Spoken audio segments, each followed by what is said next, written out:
Kamusta mga kaibigan? Nandito na naman tayo para pag-usapan ng ilang mga kawili-wiling kaalaman mula sa buong mundo pati na rin sa ating bansa. Tara, simulan na natin. Isipin mo na lang ito. Maagang umaga sa Kalakhang, Maynila.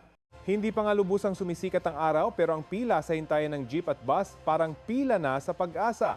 May estudyanteng antok pa ang kaluluwa, may manggagawang hawak ang baon na parang hawak din ang natitirang tiyaga sa buhay.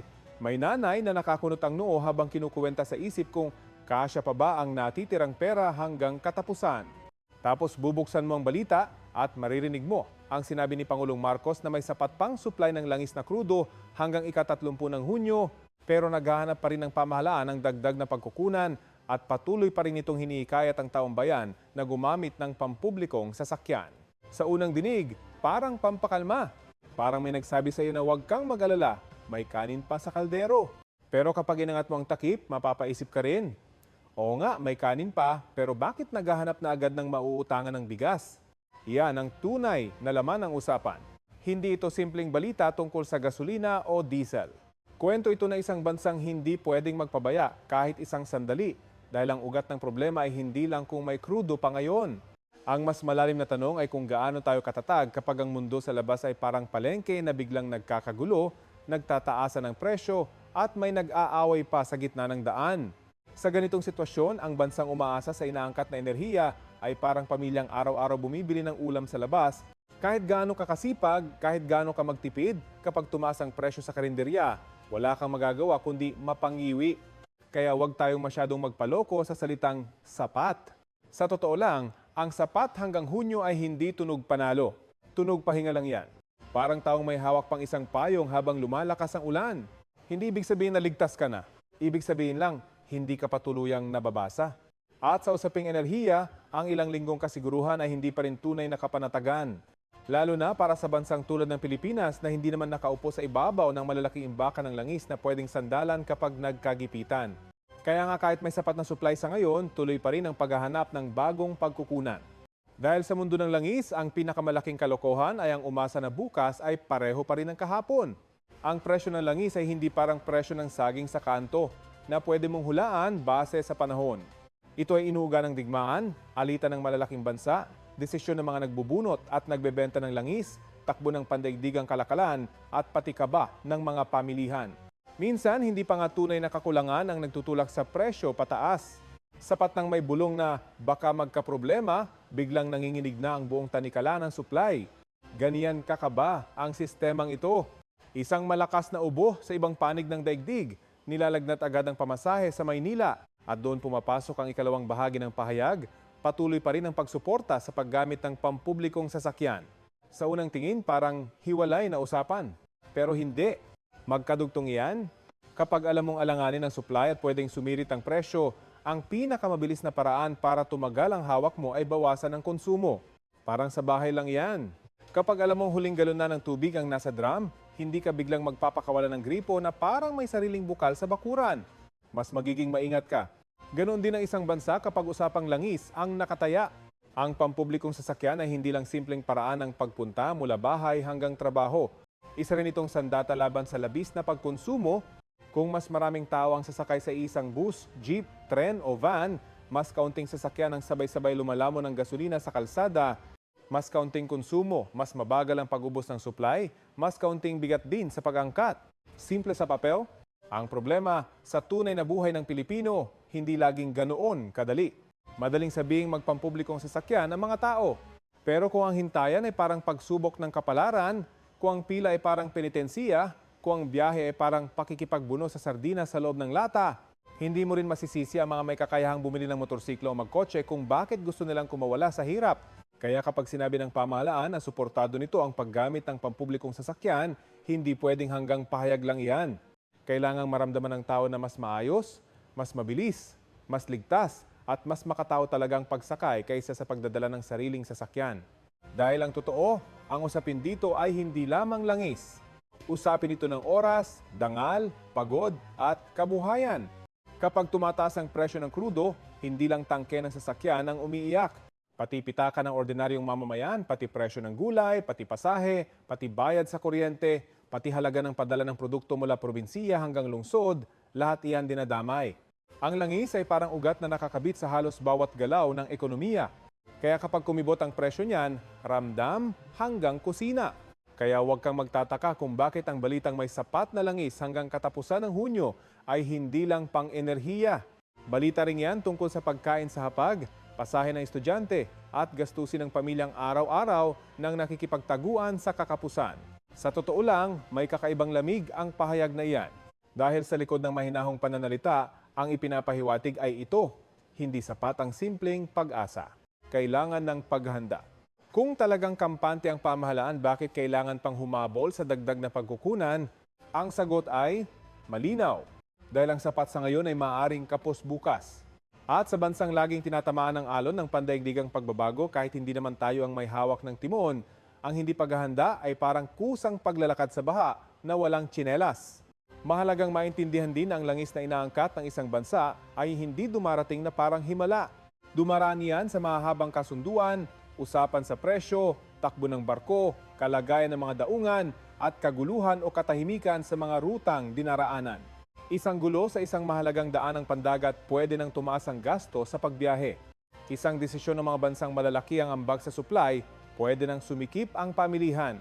Isang pagtaas ng pangangailangan sa ibang malaking ekonomiya, pwede nang maagawan ang mas mahihinang bansang tulad natin. Yan ang malupit sa ganitong sistema. Hindi sapat na may pambayad ka. Kailangan may tiyempo ka, may maaasahang pinagkukunan ka, at may sapat kang bilis sa pag-angkop. Kung hindi, maiipit ka sa dulo ng pila na parang mamimiling huli ng dumating sa murang bigas. Kaya para sa karaniwang Pilipino, ang mas tamang tanong ay hindi may langis pa ba, kundi ano ang ibig sabihin nito sa buhay ko. At napakasimple ng sagot, kung alanganin ng langis, alanganin ang gastusin mo at na. Kung magulo ang supply, hindi ka lang kakabahan sa presyo sa gasolinahan. Kakabahan ka rin sa pamasahe, sa presyo ng bilihin, at sa kakayahan ng ekonomiya na manatiling mahinahon. Dahil kapag tumataas ang gasto sa pagbiyahe at paghahatid, ipinapasa iyan sa mamimili. Walang negosyong banal na magsasabing, sige, kami na ang sasalo. Hindi ganyan ang buhay. Ipapasa iyan sa presyo ng sardinas, tinapay, gulay, manok, at halos lahat ng gumagalaw sa bansa. At dito lalo tumitindi ang kabuluhan ng pampublikong sasakyan. Sa maraming tao, ang tingin dito ay sasakyan ng mga walang pagpipilian. Pero sa mas malalim na pagtingin, ito ay bahagi ng panangga ng bansa laban sa pagkabigla sa enerhiya. Kapag maayos ang sistema ng pampublikong biyahe, hindi kailangang bawat pamilya ay mangarap agad ng 1, 2 o 3 sasakyang pribado para lang mabuhay ng disente. Nababawasan ang sabayang pagsunog ng gasolina. Gumagaan ang trapiko. Bumibilis ang daloy ng tao at produkto. At sa panahon ng alanganing supply, mas tumatagal ang kaya ng bansa. Ibig sabihin, ang maayos na pampublikong sasakyan ay hindi luho, hindi palamuti, hindi pangpogi ng lungsod. Bahagi ito ng katatagan ng buong ekonomiya. Pero aminin natin, may halong pait ang usapang ito dahil sanay na ang Pilipino sa mga payong parang tama naman pakinggan pero sablay sa lupa. Sasabihin sa iyo na gumamit ng pampublikong sasakyan, pero pagdating mo sa hintayan, tila kailangan mo pang makipagpatintero sa init, usok at pasensiya. Sasabihin sa iyo na magtipid, pero ang tinitipid mo lang naman ay hininga dahil kulang na ang kinikita. Sasabihin sa iyo na may sapat na supply, pero ang tanong ng tiyan mo ay hindi hanggang Hunyo. Ang tanong ng tiyan mo ay hanggang mamaya. Ang tanong ng bulsa mo ay hanggang Biyernes. Kaya sa mata ng ordinaryong mamamayan, ang ganyang pahayag ay dapat laging sukatin, hindi sa ganda ng tunog, kundi sa bigat ng epekto. Kung iisipin mo pa, napakalalim ng sinasabi ng salitang naghahanap pa rin. Ibig sabihin, may pagkilalang pamahalaan na hindi dapat iasa ang kapalaran ng bansa sa iisang hawak na supply. Magandang senyales iyan kung pagbabatayan ang pag-iingat. Ipinapakita nitong hindi dapat maging kampante. Ngunit kasabay niyan, ipinapaalala rin ito ang ating kahinaan. Dahil kung talagang matatag ang sistemang enerhiya ng bansa, hindi gaanong mangangamba ang pamahalaan sa bawat paggalaw ng pandaigdigang pamilihan. Ang masakit na katotohanan ay nakaasa tayo sa inaangkat at habang ganoon ang kalagayan, lagi tayong may sindak tuwing may tensyon sa mundo. Ang mas masakit pa, hindi lahat ng mamamayan ay pantay ang tama. Ang may kaya, kaya pang sumalo ng dagdag gastos. Baka manggasimang mukha, pero makakabiyahe pa rin. Ang negosyong malaki kaya pang magtaas ng presyo o maghanap ng ibang paraan. Pero ang maralitang sumasahod ng sapat lang sa isang araw, siya ang unang nadadaganan. Kapag tumaas ang pamasahe, kaltas yan sa pagkain. Kapag tumaas ang presyo ng bigas o gulay dahil sa taas ng gasto sa paghatid, kaltas iyan sa baon ng bata. Kapag humina ang kilos ng ekonomiya dahil sa taas ng gasto sa enerhiya, siya rin ang unang nanganganib mawalan ng hanapbuhay. Kaya ang usapin ng langis ay hindi lang talakayan ng mga nakaupo sa aircon na silid. Usapin ito ng hustisya sa araw-araw. May mga tao ring nagsasabing huwag daw masyadong mag-alala dahil hanggang katapusan pa naman ng Hunyo ang sapat na supply. Pero ganun na magsalita ang mga hindi marunong sa takbo ng takot sa pamilihan. Ang pamilihan ay hindi naghihintay maubos bago mataranta. Kadalasan nauna ang kaba kaysa sa kakulangan. Kapag may balitang alanganin ng supply, tumataas ang pangamba. Kapag tumataas ang pangamba, gumagalaw ang presyo. Kapag gumalaw ang presyo, gumagapang ang epekto hanggang sa karaniwang mamamayan. Sa madaling sabi, ang problema sa langis ay parang tsismis na may sariling paa. Kahit hindi pa kumpirmado ang lahat, takbo na ng takbo ang epekto. Kaya napakahalaga ng malinaw at matalinong pagkilos ng pamahalaan. Hindi sapat ang pagsasabing may sapat pa. Dapat may kasunod na konkretong pagpapakita kung paano palalawakin ang pinagkukunan, paano iingatan ang presyo hanggat maaari, paano pahuhusay ng pampublikong sasakyan, at paano tutulungan ang mga sektor na pinakamatinding tatamaan kapag pumalo pataas ang gastos sa enerhiya. Dahil kung ang tugon ay puro pahayag na makinis pero kulang sa laman, para ka lang nagpayo ng dyaryo sa gitna ng bagyo. Teknikal na may takip ka nga pero alam ng lahat na wala ka talagang laban. At huwag nating kalimutan ang paulit-ulit na pagsandal sa pampublikong sasakyan bilang sagot ay may kalakip na hamon. Kung seryoso ang pamahalaan na bawasan ang pagkonsumo ng pribadong sasakyan at gawing mas matipid ang galaw ng tao, dapat itong gawing kaakit-akit at maaasahan ang sistemang pampubliko. Hindi pwedeng puro tiis ang alok sa tao. Hindi pwedeng ang mensahe ay sumakay kayo para makatulong sa bansa, habang ang sagot ng katawan mo ay baka ako naman ang sumuko bago makarating sa opisina. Kapag gusto mong baguhin ang ugali ng lipunan, kailangan mong iparamdam na ang bagong gawi ay hindi parusa kundi mas mabuting pagpipilian. Sa mas malaking larawan, ang pahayag ni Marcos ay parang maikling bintana papasok sa mas malawak na suliranin ng Pilipinas, ang kahinaan ng bansa sa harap ng panlabas na pagkabigla. Hindi ito unang pagkakataon na nayanig tayo ng presyo ng enerhiya at malamang hindi rin ito ang huli. Ang aral na dapat matutunan ay hindi lang kung paano bibili ng mas maraming langis sa oras ng pangamba. Ang mas mahalagang aral ay kung paano babawasan ang sobrang pagdepende rito. Yan ang usapang mas mabigat, mas mahaba at mas kailangan ng disiplina. Dahil hanggat ang kabuuang galaw ng bansa ay nakasabit sa imported na enerhiya, paulit-ulit tayong mabubuhay sa pagitan ng ginhawang pansamantala at pangambang paulit-ulit. Diyan pumapasok ang tanong na mas mahirap pero mas mahalaga. Paano ba talaga nagiging matatag ang isang bansa sa usaping enerhiya? Hindi isang sagot ang kailangan. Kailangan ng halo-halong hakbang. Mas maayos na pampublikong biyahe. Mas mahusay na pamamahala sa supply. Mas matalinong paggamit ng enerhiya. Mas mabilis na paglinang sa ibang mapagkukunan ng lakas. Mas malinaw na patakaran para hindi biglang nagpapasa ng bigat sa mamamayan. At higit sa lahat, mas kaunting ugaling paurong-sulong. Dahil ang sistemang pang-enerhiya ay hindi nadadala sa bahala na. Kapag bahala na ang style mo rito, ang kasunod niyan ay bayaran na sa gasolinahan, sa palengke, at sa singil sa bahay. Minsan nakakatuwa ring isipin ang ugali ng lipunan kapag usapang langis. Kapag mababa ang presyo, parang walang nangyayari. Tuloy ang arangkada, tuloy ang pagbili ng mas malalaking sasakyan. Tuloy ang pagtingin sa trapiko bilang pang-araw-araw na sumpa na wala na tayong magagawa. Pero kapag sumirit ang presyo, saka biglang naaalala ang pagtitipid, ang sama-sama ang pangangailangan ng mas maayos na biyahe at ang kahalagahan ng pambansang paghahanda. Para tayong estudyanteng nagre-review lang 5 minuto bago ang pagsusulit, tapos magtataka kung bakit nanginginig ang tuhod. Hindi pwedeng lagi tayong ganoon. Kung gusto nating maging mas matatag, kailangan may pag-asa, pero may ugali ring handa. May isa pang katotohanan na dapat harapin. Ang pagsuporta sa paggamit ng pampublikong sasakyan ay hindi lang usapin ng pagtipid ng langis, kundi pag-amin din na hindi natin kayang ipagpatuloy ang lungsod at lipunang dinisenyo para sa dumadaming sasakyang pribado. Kapag ang bawat tao ay kailangan magdala ng sarili niyang sasakyan para lang makarating ng maayos, para mong sinasabi na pumalya ang sama-samang sistema. At sa bansang masikip ang kalsada, mahal ang enerhiya at sensitibo sa pandaigdigang paggalaw ng supply, hindi iyan matalinong landas. Sa madaling salita, ang maayos na pampublikong biyahe ay hindi lang para sa may hirap, para ito sa talino ng buong bansa.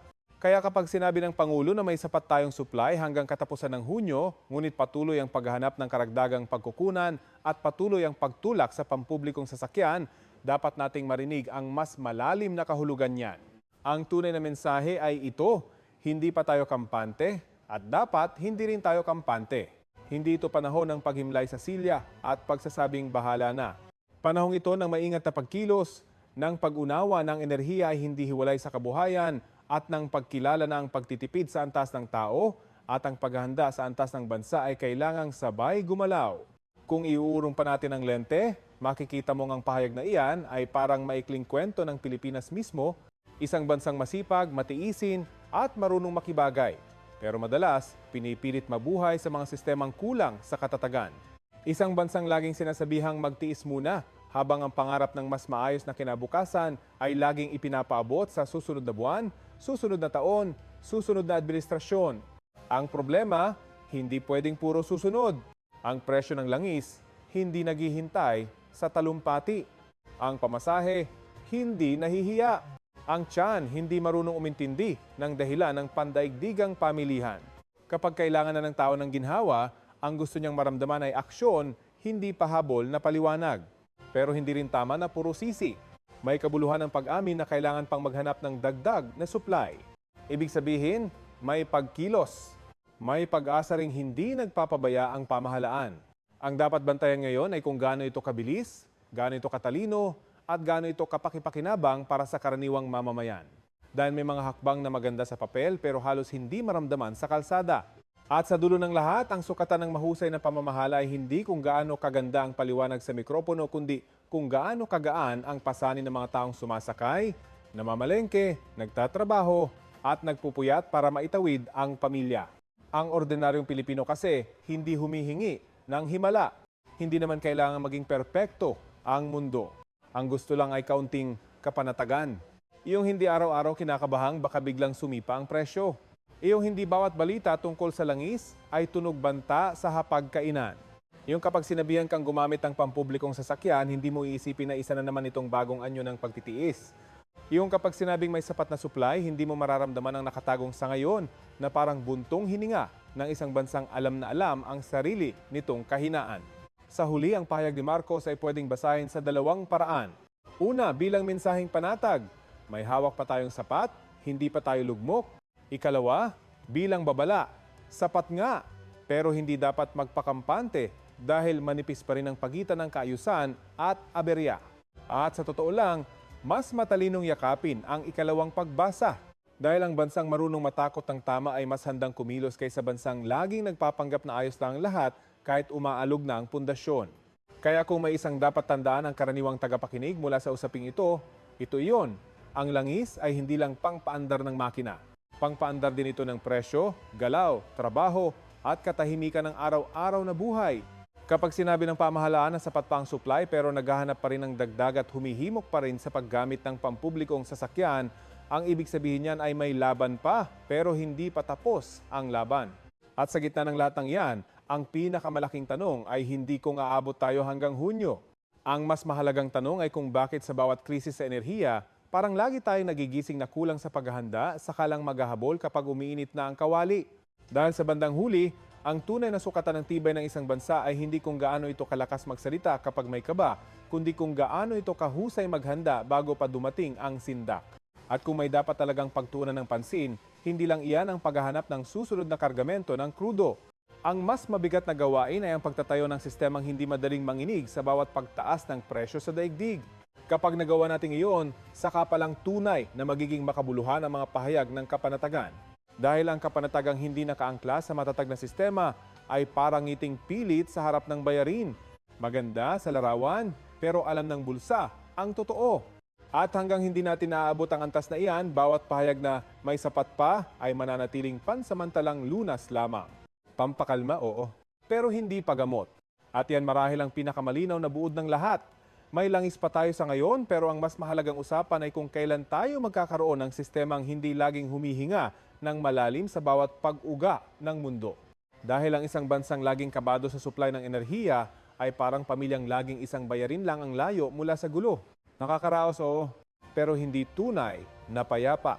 At ang taumbayan, pagod na sa buhay na puro nakaraos.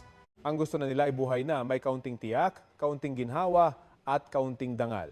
Sa usaping langis, pamasahe at araw-araw na pag-iral, hindi yun sobrang hiling. Yun ay minimum na dapat pagsikapan ng isang bansang seryosong nagmamalasakit sa sarili nitong mamamayan.